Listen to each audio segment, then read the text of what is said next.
Broadcasting live from the Business RadioX studios in Columbus, Ohio, it's time for Columbus Business Radio. Now, here's your host. Lee Cantor here, another episode of Columbus Business Radio, and this is going to be a good one. Today we have with us Dianne Grote Adams, and she is with Safex. Welcome. Thank you. It's good to be here. Well, I'm excited to learn what you're up to. Tell us about Safex. How are you serving folks? Well, in a number of ways. Obviously a little different now than we used to, but that's true for all of us.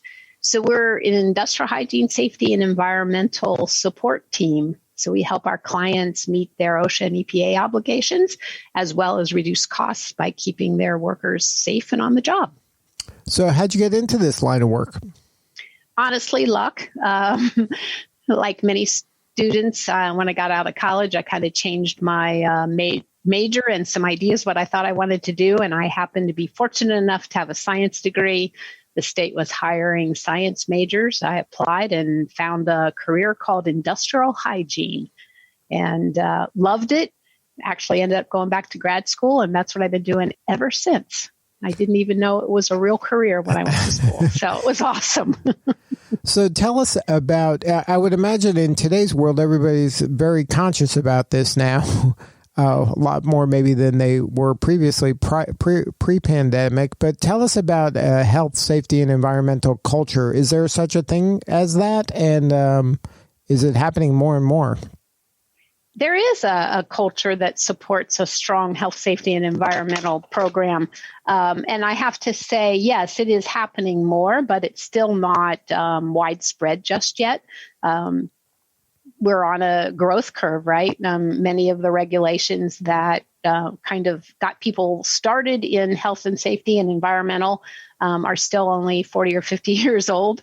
And while that seems like a long time, obviously, when you're asking companies to make major changes, that's not that long of a time. But yes, I think as people have become more aware about the environment and people have become more aware about personal responsibility at work, that culture of health and safety definitely is growing. And so it is becoming more common to have a conversation around it than just be regulatory driven. So now, what are some things that a company can be doing to embrace this or lean into this? A lot of companies kind of give lip service to some of these words, but how can they make it, kind of actionable within their organization? That's a great question, Lee, because you're right. There are companies that use the words on their website because they know that that's important. But truly, it starts with management, as most things do within an organization, and truly being committed.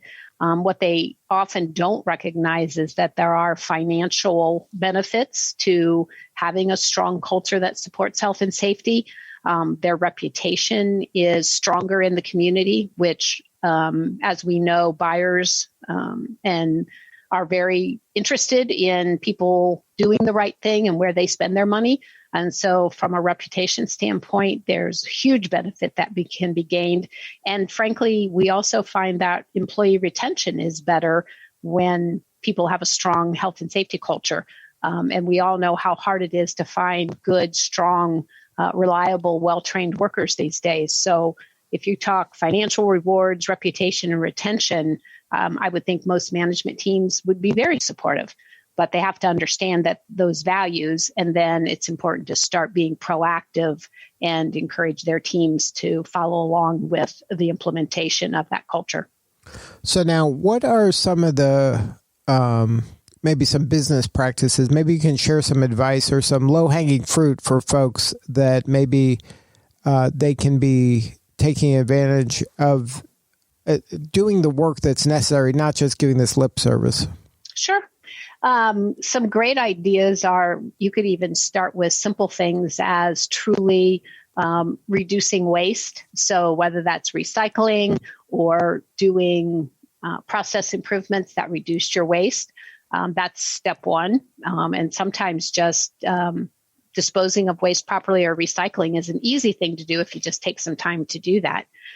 Developing your employee teams so that they're always looking out for opportunity, so that they might recognize where you could be more efficient. that usually also results in being more safe. And so having your most experienced operators tell you, how could we improve this job? Those are two things that I think, whether you look just at the recycling and then using your operators to improve your processes, are going to start to drive that culture. Now, do you find that younger people really, this is maybe more an important issue for them than it is for older folks? That's a good question. I think the younger people are more aware that safety and sustainability and environmental issues, because they grew up with us talking about them. But I wouldn't say that they're less important to the older generation. It's just that, and I fit in that older generation, it's just that those were not things that we talked about growing up that we thought were part of business. Now, the younger generation, because of the improvements that we have made in business, now almost expect, if you will, organizations to look at those things and consider them as part of their culture and not just be regulatory driven. Right. Well, I think that this is an opening for a company that if they're interested in leaning into this, that's an easy way to do it, is to allow their folks to serve their whole community when it comes to some of these values and some of like for the environment, like if you want to do recycling, like you mentioned earlier, let's do community-wide recycling as well, and let's let some of the team members, maybe be in charge of this and to serve the whole community and not just the company. And then that might attract some folks to the company that want to make a bigger impact.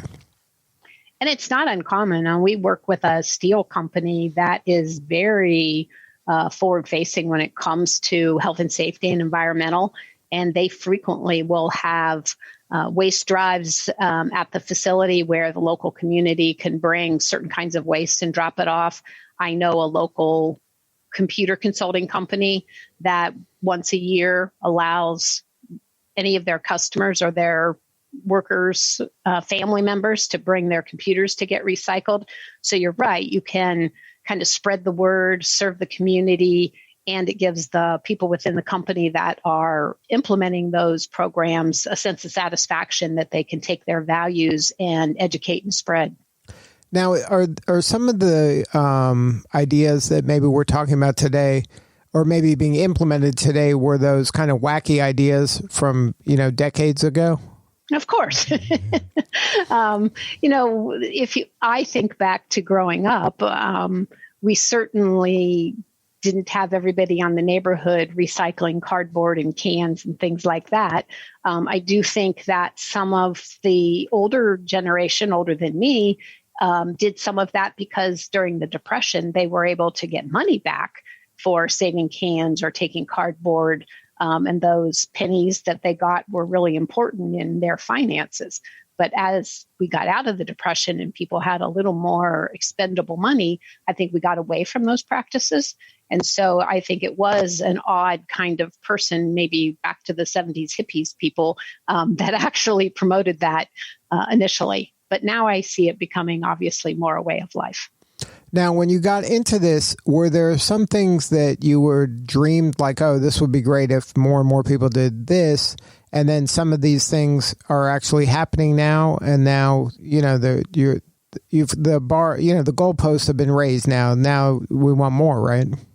Oh yeah, I mean, I think that when I first started in the business, not every company even had someone that was assigned environmental duties or someone that was assigned to making sure that the workers were safe.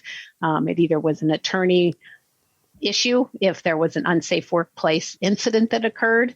But as over the years and in my time that I've been working, almost every company has at least someone that's assigned those duties. It may be in addition to something else they do because of the size of the company. But yes, there's been a huge transition. Now, are you finding that universities are embracing this and then they're creating curriculum to get people, educated enough to take over and do what you're doing now and what you've been doing for decades, and get them, maybe more prepared? Funny you should ask that question. I'm actually an adjunct at the local college, university in exactly that area. They have always had a strong a strong environmental science program, but it was more around ecology. But they have, within the past few years, added some courses that prepare people to be better suited for going into industry to do environmental safety and health. And so they are expanding the course offerings to do just that. And when I first went to school, there were only master's programs that you could continue on that focused on industrial hygiene and safety. And now we have undergraduate programs all over the country that support that. So yes, there's been a huge change in the availability of education around those people that choose to be health and safety or environmental professionals. And sustainability now is becoming a part of that, as well as new degrees. Ohio State University has some sustainability. Otterbein University here in town also has sustainability degrees. So we continue to expand the offerings. So now for Safex, what is the niche that you serve? Do you serve all industries, or do you have kind of specialty industries you work in? We are not as niche oriented as you might think. When you focus only on environmental and safety and issues, you've already kind of narrowed your market considerably. While everyone has those concerns, obviously some organizations, those concerns are relatively small, and so they don't need a partner or they don't need support. So we work across the board, the industries. The majority of our work, though, obviously would be within the construction and manufacturing industries, because they have the bigger need, right? There are more health and safety risks and more environmental risks in manufacturing and construction than, say, in an office building. But we also work with universities across the board. Now, I was thinking more along like food service, or in some of these other, maybe are those considered manufacturing? Like in, the people that have a lot of stuff that might be wasteful, that you might be able to come into play and help them kind of maximize that, or to dispose of it properly. Sure. That's a great question. We have not yet, to this much experience, worked with like food service. Most of them belong to the restaurant associations, and they get support through that group. And it's while they have a lot of potential waste to dispose of properly, it's not a variety of types of waste. And so once they find a resource, it isn't as difficult to continue to maintain a program like that. Whereas if you look at a manufacturing company, they're going to have potentially oils and metals and dust and a variety of types of waste that take a lot of effort to find sources for all of that. So when the effort goes up is where we tend to get involved. And then what is your role when you do get involved? Are you like consultants, or you're doing the actual work of removing some of the stuff? Like where does your work begin and end when you're working with a company? It usually just depends on what the customer wants, but we're generally consultants. So we're going to team with their employees and try to identify how do they go about rectifying whatever the situation is. So do we help them find a source for their waste stream, or do we help them provide the training for their employees to be able to enter confined spaces? Or do we come in and do an assessment of what their employees' exposures are to different chemicals?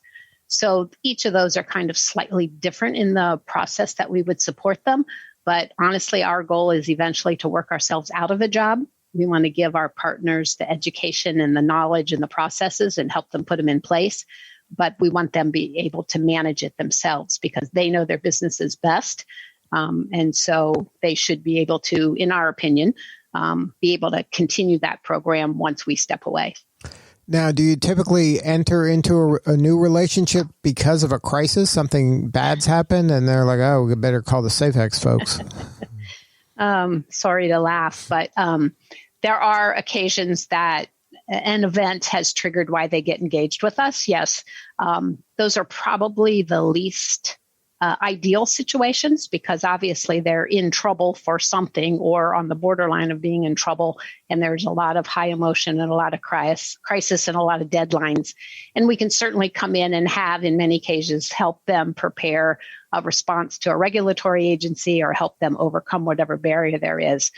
But the best relationships are those that are like, understand that, maybe we're not doing all we should be doing. Would you come in and maybe give us an assessment, either compare us to others in our industry or just what are best practices, and then let us put a strategy together on how we're going to grow and continue to evolve our culture so it does get strong to support environmental and safety. So those would be the best kinds of relationships because you've got time and you've got strategy development and you've got true collaboration on your side. This work to me sounds very rewarding in that the impact you're making is real and, literally lives can be saved. Has that been the case when you look back through your career? It is the case. And I say all of us here recognize that we do make a difference. Now, does it feel like that every day? No, unfortunately. We are talking about regulations and establishing relationships. And anytime that you have those two components, there are setbacks and or times that you feel like you just hit a brick wall and you're not making as much progress as you'd like.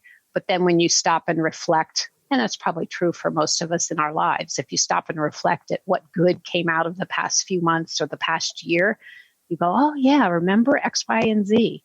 So, yes, for me, it is extremely gratifying when I can look back and reflect on the differences we've made in different industries or the customers that said, gosh, I never really realized that.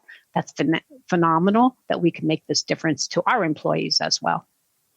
So now if somebody wanted to learn more, have a more substantive conversation with you or somebody on your team, is there a website? What's the best way to get a hold of you? Yeah, there's lots of ways to get a hold of us. Our website is safex.us. That's the tricky part.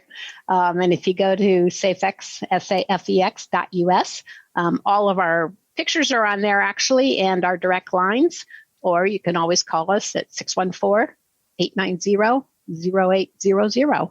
And that always gets answered by a live person. Imagine that.